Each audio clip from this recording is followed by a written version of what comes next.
Sang nabi mendapati serombongan tawanan. Merintih mengerang ketika mereka dibariskan. Sang panglima melihat mereka terikat rantai. Mereka pun memandang kepada beliau, penuh tanda tanya. Setiap tawanan menggertakkan giginya, menggigit bibirnya, penuh kekesalan kepada sang pemenang. Sungguh pun penuh kemarahan. Mereka tak berani mengucapkan sepatah kata pun. Mereka diikat rantai yang berat. Para pengawal membariskan mereka masuk kota. Para tawanan ini adalah kaum kafir. Mereka saling menggumam satu sama lain. Dia tidak akan menerima emas atau tebusan apapun. Tidak akan ada pangeran yang akan membebaskan kita. Dia menyeru dunia agar bersikap pemaaf, tapi dia akan memotong leher kita semua.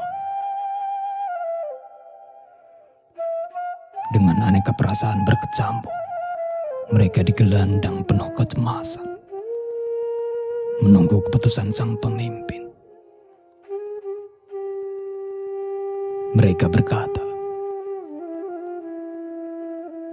"Sungguh pun sebelum ini kita berhasil lolos dari anaknya kesulitan. Kali ini tiada jalan keluar bagi kita. Hati orang ini seteguh karang. Jumlah kita lebih besar dan pasukan kita seberani singa. Sementara musuh kita tak lebih dari 2-3 orang kurus kering dan nyaris mati kelaparan. Bagaimana bisa kita digalakkan seperti ini? Mestilah ini karena kesalahan kita di masa lalu. Atau bintang kita sedang suram. Atau jangan-jangan karena sihir. Keberuntungannya menjungkir balikkan keberuntungan kita. Disongkurkannya tahta kita. Jika keperkasaannya karena sihir, kita pun memakai sihir. Mengapa sihir kita tidak berhasil? Sungguh pun para pengawal tidak mendengar kata-kata mereka. Tidaklah itu lolos dari telinga yang mendengar dari kehadirannya.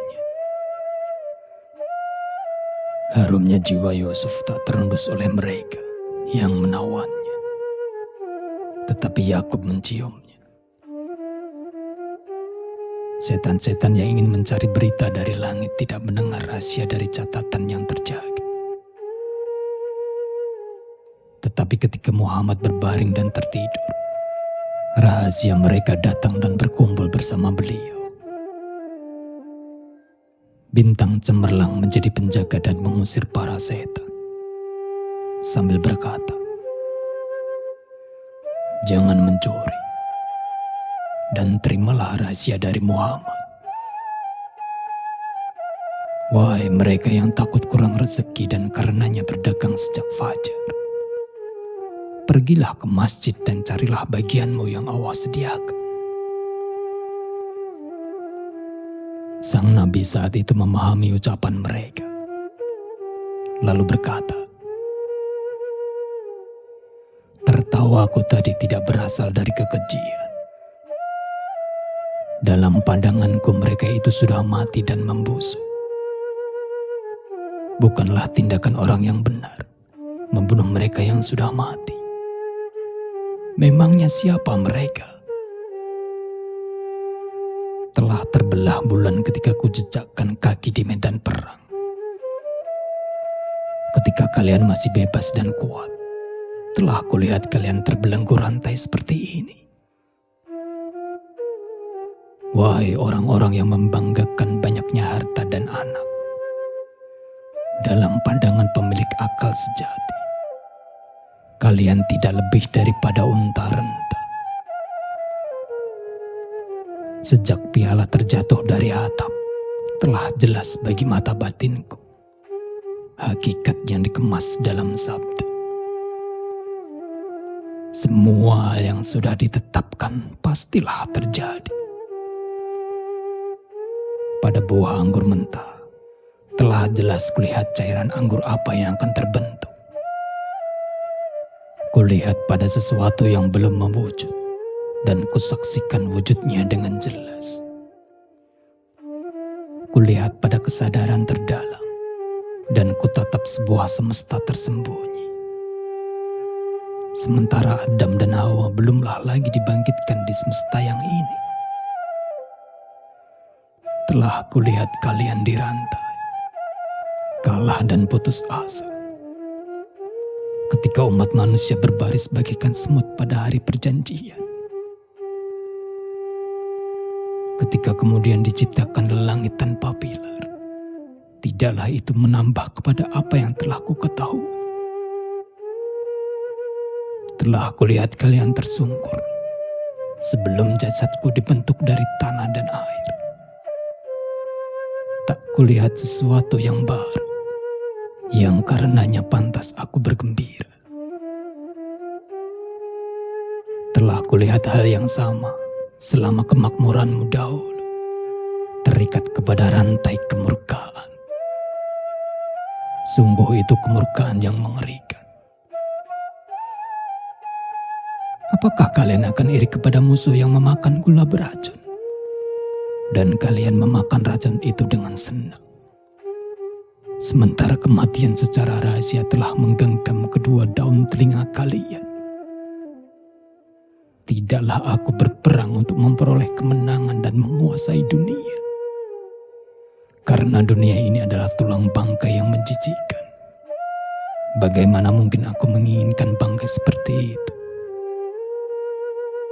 Bukanlah aku anjing yang berebut bangkai. Aku bagaikan Isa yang datang untuk membangkitkan yang sudah mati. Kuterjang musuh di medan perang dengan tujuan untuk membebaskanmu dari kehancuran. Tidaklah aku memenggal untuk mendapat kemenangan dan kekuasaan atau untuk menambah jumlah pengikut. Jika ada yang dipenggal, itu agar seluruh umat manusia dapat dibebaskan dari tenggorokan mereka. Karena kebodohan, kalian semua melesat menuju api, bagaikan serangga. Sementara sekuat tenaga aku mencegah kalian terjatuh ke dalam api. Yang kalian pandang sebagai kemenangan sebenarnya adalah kalian menebar bibit kehancuran diri sendiri. Kalian saling seru menyeru dengan bersemangat untuk memerangiku. Sebenarnya itu bagaikan kalian sedang memacu kuda-kuda kalian ke arah seekor naga. Kalian berusaha mengalahkanku. Sementara sebenarnya dengan tindakan itu, kalian dikalahkan oleh sang waktu.